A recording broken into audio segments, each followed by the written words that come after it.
Good morning guys, કેમ છો? મજામાં? જય બહુચર, જય શ્રી કૃષ્ણ.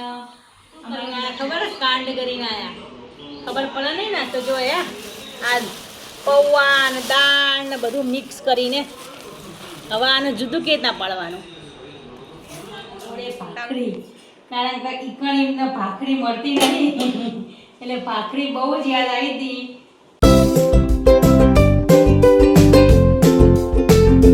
મોર્નિંગ ગાઈસ, કેમ છો? મજામાં? જય બહુચર, જય શ્રી કૃષ્ણ. અમારો નકશો કાલનો પડી ગયો છે બીમાર, હજી એને ઠીક થયું નથી. કાલે પણ આખી રાત તાવ હતો મારા દીકરાને. જુઓ, આજે દવાખાને ફરી વાર જઈને આવ્યા અને શું કર્યું દવાખાને ડૉક્ટરે? આપણે નક્ષને પૂછીએ. ચલો નક્ષુ, શું કર્યું બેટા? 2 ઇન્જેક્શન આપ્યા. 2 અને રિપોર્ટ કર્યો ને? રિપોર્ટમાં શું આવ્યું? રિપોર્ટમાં કશું ના આવ્યું. કશું ના આવ્યું. આ બાટલી એક દવાની બોટલી વધારી નહીં કાલ કરતે. કાલ આપી હતી દવા, એમાં ગોળીઓ, અને આ એક બોટલ વધારી. એટલે જેટલી વાર દવાખાને જઈએ એટલી વાર દવા વધતી જાય. તાવ ઘટતો નથી પણ દવા વધતી જાય ને બેટા. ચલો તા દવા પી લો અને પછી આરામ કરો. જો આજે નેન્સીબેનને બજાર મોકલ્યા તે શું કરીને આવ્યા ખબર? કાંડ કરીને આવ્યા. ખબર પડે નહીં ને તો જો આ પૌવા ને દાળ ને બધું મિક્સ કરીને હવે આને જુદું કે ના પાડવાનું. ઈ કે તારો ટેલેન્ટ ચેક કરવાનો. મોટા ટેલેન્ટ છે, બધું નોખી દે. એમ ખાલી તમને લોકોને ખબર ના પડી પૂરી. જો આપણો શાકભાજી છે ને એક્ટિવા ઉપર ભણાઈ આ બધું કરિયાણું અને શાકભાજી વેણવા જ્યાં પાછળથી આખો આવ્યો ને તે બધું મિક્સ કરી દીધું કે કરો હવે. એના ઉપર આપણું નામ નહીં લખ્યું, એના ઉપર આખવાનું નામ લખ્યું હશે. તો એ તો બગા ખાઈ ગયું હોય બધું તો સારું. આ જફા તો ના કરવી પડે ને. આ તો હદ કચરું કર્યું ઉપરથી. તે ખાઈ જ જતો હતો પણ બા ખેંચીને લાવી ઉપરથી કોથળીના એના મોઢામાં એને બા ખેંચીને કોથળી લાવી. એ તો બિચારો ખાઈ જ જતો હતો. જુઓ, મને સીબેન લઈને આવ્યા ગરમ મસાલો, અચાર મસાલો, પછી આટલી દાળ તો હરખી રહી, ફૂટેલા પૌવા, પૌવા, શાકભાજી, બીજું શાક શું છે, બટાકા, મરચાં, અને અત્યારે સૌથી મોંઘું થયું છે ગોળ અને ખાંડ. ખાંડના ભાવ ઓછા થયા એવું કીધું એમને. ઓછા થયા? અરે વાહ, સરસ. ચલો આપણે તો લઈ લીધી છે, ઓછા થાય તો સારું. જેને બાકી હોય લઈ લેજો, ઓછા થયા એવા ગુડ ન્યૂઝ છે. ચલો હવે આને કઈ રીતે અલગ પાડવું એ મને કોમેન્ટ કરજો. કે પૌવા અને મગની દાળ બે મિક્સ કરીને આવ્યા હા બોલ. હવે આને અલગ કેવી રીતે કરવું?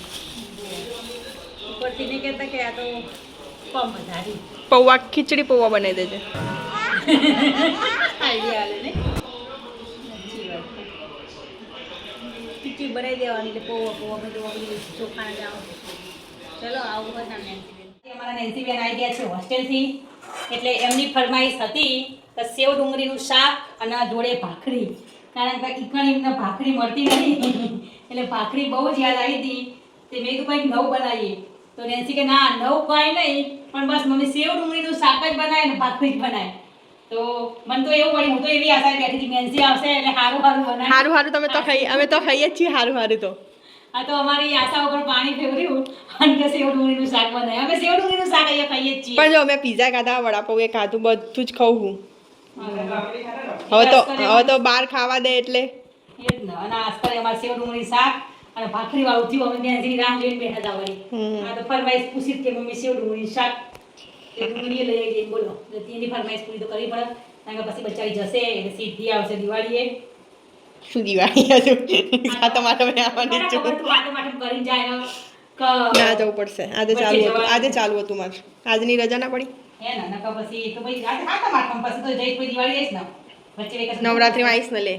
એવું કે નવરાત્રીમાં આવીશ? હા તો જાણો બતાડો ભાઈ. હવે થોડી ના મારે ને શું કે કોલેજમાં પરમિશન લેવાની હ, સાઈ સિક્કો કરાવડાવવાનો હ. એની વર્કમાં જવા તાણે તો તો જાણ નીકળવું હોય ત્યારે તમને ફોન કરીને નીકળી જવાનું. એ જ રીતે વળી અમે તો તારી રાહ જોતા હતા તું આવી હારું બનાવીને ખાઈશું. એના માટે ઊંધી ગંગા થઈ અમાર તો. તમે સારું જ ખો. પરમ દિવસે તમે બહારનું જ ખાતું હતું. શું ખાધું? ચમ શાક લાયા હતા પંજાબી, પછી પનીર, મજા આવી. શું પનીરનું કંઈક લાયા હતા. પનીર ચીલી. હા એ પીઝા ખાવા ગયા હતા મારા વગર. દવાખાને બર્થડે તો જઈએ જ ને લે. હું ચાંદની કહેતી હતી, હું પેલી હોસ્ટેલ 12મું પતાઈને આવી ને તારની હું કહેતી હતી મને પીઝા ખાવા લઈ જાઓ મને પીઝા ખાવા મને એક દિવસ પીઝા ખાવાના લઈ જાય મારે 4 મહિનાનું વેકેશન જતું રહ્યું એ પણ તું કેમ ખાય છે ને તારે બસ ખાઈ લેવાના આવે તો પૈસા તો આપે હોય ને જે ભજીમાં આવે ખાઈ લેવાનું પણ ઘેર આવ્યા પછી અમે તારી આસાએ બેઠા હોઈએ ને એટલે અમારા હંગાતે પછી તારે ખાવાનું મળશે આ સ્કૂલ અમે તો ચેવડો મોટો પીઝો ખાધો તો તે તો ખાધો નહીં હોય જીવો શોખ પૂરા કરો અને ભણો બસ બીજું કાંઈ નહીં ચલો સેવ ડુંગળી શાક અને ભાખરી ખાવા માટે જો આટલું બધું તો મેં તેલ નાખવાનું તઈ કે પાત્રા નહીં થતા શું કરીએ ઓછું તેલ નાખીને ભાવતું નહીં ચલો બાય